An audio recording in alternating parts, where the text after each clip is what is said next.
Munti ka nang hindi nakaabot itong si Jenny sa recording nila sa grupong BGYO dahil din ito sa kagawan ng mag-ina. Jenny Megan na dumayo sa tahanan nila ni Minchi para kausapin umano itong si Jenny. Ni Megan ang atensyon ni Jenny at Minchi sa mga oras na yon para ang tauhan sa kanyang ina may oras para sirain ang sasakyan nila ni Jenny. Kunwari ni Megan itong si Jenny na bumalik na umano sa kanilang grupo. Niniwala naman itong si Jenny na seryoso si Megan sa pangkumbinsi sa kanya. Tataka na lang itong si Minchi nang bigla namang umalis itong si Megan. Hindi na rin nila binigyan ng pansin ni Jenny dahil sila ay nagmamadali kuno. Samantala sa kabilang banda, kinakabahan bigla itong si Vanna nang nakatanggap naman siya ng tawag mula kay Minchi. Ang sinabi ni Minchi kay Vanna na tilang hindi umano sila makaabot sa recording ni Jenny at sa grupong BGYO. Gawa hindi umano nila inasahan na mangyari ang pangyayaring iyon. Nagtataka naman itong si Vanna lalo na itong si Minchi bakit umano nagkataon pa sa araw na iyon.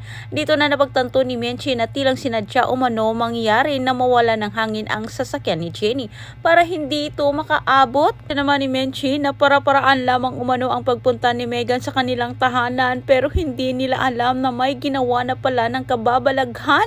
Tala sa kabilang banda, pinakaba ni Jenny ang grupong BGYO. Balit ikinatutuwa naman ito ni Dara lalo na si Megan. Pareho nilang inisip na nagtagumpay ang kanilang paraang ginawa para maharangan itong si Jenny. Oras na hindi makabot itong si Jenny, mapilitan ang grupong BGYO na kunin ang grupong Yumi. Balit na sorpresa na lang ang mag-ina nang sumulpot itong si Jenny at Minchi na lang ang mag-ina ay agad naman nakagawa ng paraan.